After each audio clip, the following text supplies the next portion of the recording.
like water. Hey, what's up, Taiwan? I'm PJ Morton, and I'm chatting with Joey Chow right here on ICRT FM 100.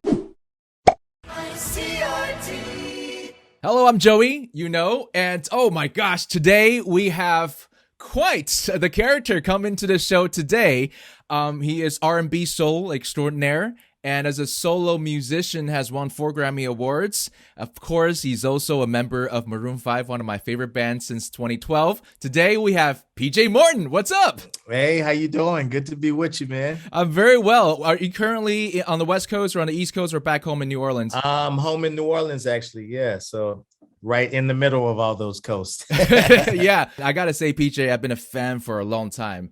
I've been a fan since you recreated the sound of Maroon 5. But when you came out with your rendition of the Bee Gees' "How Deep Is Your Love," a touch right there. Thank you, man. Thank you. Yeah, much love. So you obviously grew up with soul music, right? Soul is in your blood. You started learning how to do music in church. Is that right? Yeah, that's right. Yeah, gospel music was the first thing that I was around, which I think soul music is just gospel music talking about, a love for a person or a love for life. Yeah. But that's where I got my foundation. There was so much good music in my home and in my church growing up that it just made me want to continue to grow in music. And but that's where it all started. Does that mean you learned to play the organ or singing with a choir when you were young? Yeah, for sure. Yeah, I learned how to play the organ in church.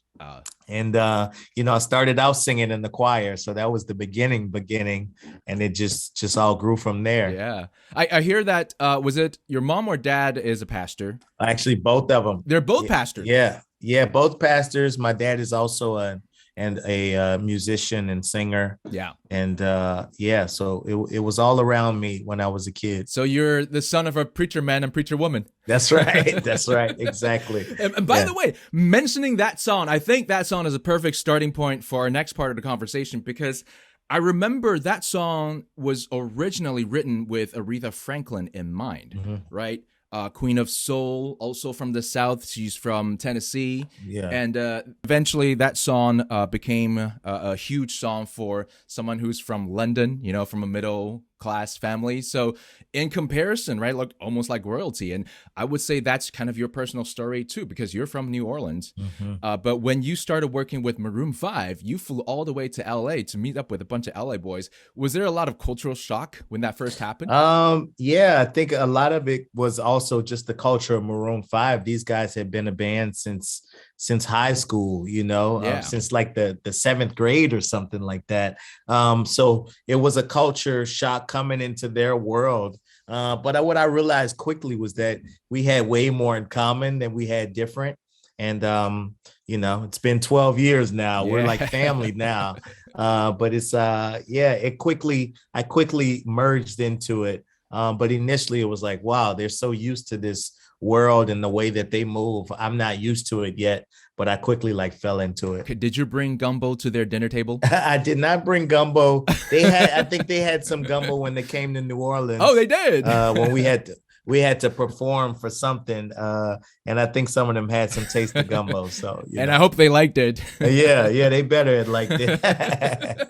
So you've been a very successful solo musician on your own right, but do you feel like being a part of Maroon 5? Obviously you brought your kind of New Orleans soul and gospel music to their studios. Did they also bring something to you that helped you morph your sound? Yeah, I think what's really cool about having both of those and them being separate but equal for me is that I don't really have to merge them in that way. I mean, I think, I like that I'm the keyboard player and live, I'm the background singer, and I get to bring my touch to what already exists. Yeah. So I'm not really changing what exists, that the Maroon thing lives on its own. And then with my thing, I get to be exactly who I want to be. I think the biggest impact that Maroon has had on my solo career is that it's allowed me to be totally free and create freely, because there's no pressure to sell records. I mean, a very successful band. It's like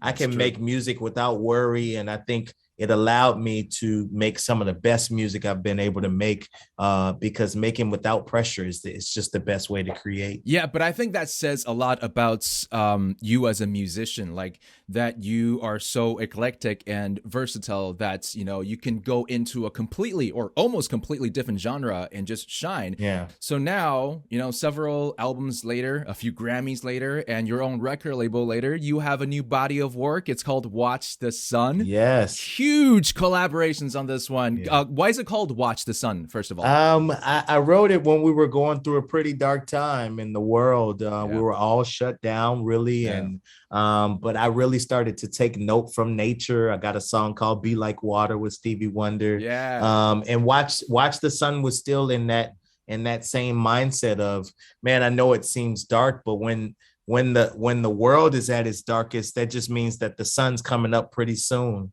So if you just watch the sun, whatever you're going through in life, whether it be your relationship, something in your own personal life, if you watch the sun, you can make it to the next day. So that was the theme. And to that theme, there's a song that I want to talk about later, which is one of my favorites, called "Little Too Heavy." But yeah, we'll talk about Stevie Wonder and Nas first, because you mentioned them first. Yeah, it's a huge collaboration that you got. They never worked together, right? It's because of you. No, it's the first time they worked together.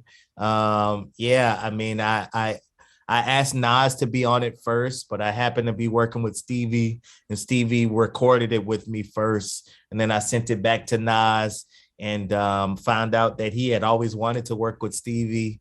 And so it was like a dream come true for everybody on the record, you know. And I'm just so proud of the way it came out, what it's saying, like being able to say a message in a cool way like that. It's just like, it's a dream record for me. Yeah, there you go. Stevie Wonder, Nas is only one of the big name drops in this album.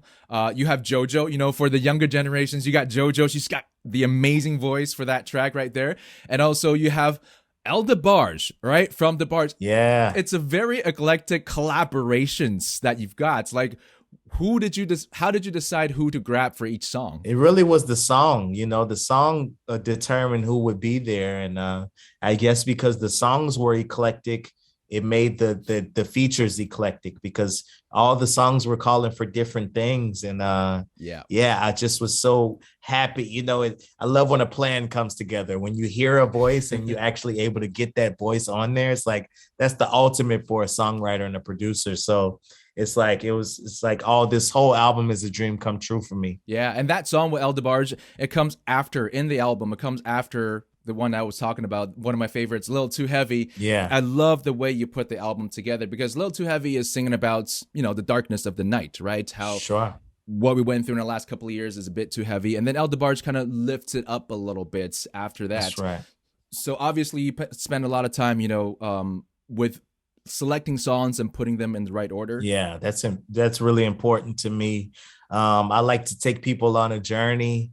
I don't like the journey to stop, you know. I don't like to put a lot of space. So a lot of times I connect these songs, and it takes me time to make sure they're in the right keys and they're flowing in the right way and everything. And like you said, even thematically, going from Little Too Heavy and lifting you up with On My Way, and then ending you on a positive message with the Better Benediction after that. You know, all of that stuff is thought out.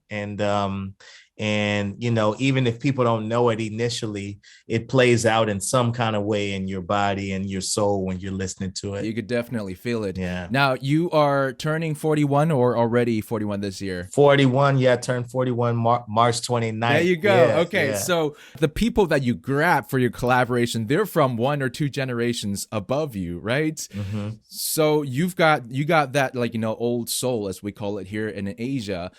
So I want to know your perspective on a conceptual album, because this album has a concept, but we're living in an age of singles games. So how do you feel like musicians like you who enjoy that concept of music work into a day and age where, you know, it's all about hit singles? Yeah, I love that you guys also say old soul.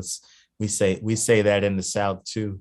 Yeah, man, we say old soul too. But you know, I think it's really about making what moves you. I think that's ultimately what it should be for any artist, is to be making things that move you. So if that's a single, or if that's a body of work that you want to tell a whole story, you know, I think there are people who work in television, you know, and do 30-minute episodes, and there are people who work in movies and do 3-hour movies. I think it's just a matter of what moves you, you know, and so I don't get into what, you know, what people are supposed to do. I do think that I'm old enough to remember those albums, you know, and I'm young enough to remember, you know, where we are now with these singles and stuff. And, you know, I play along with all of that stuff.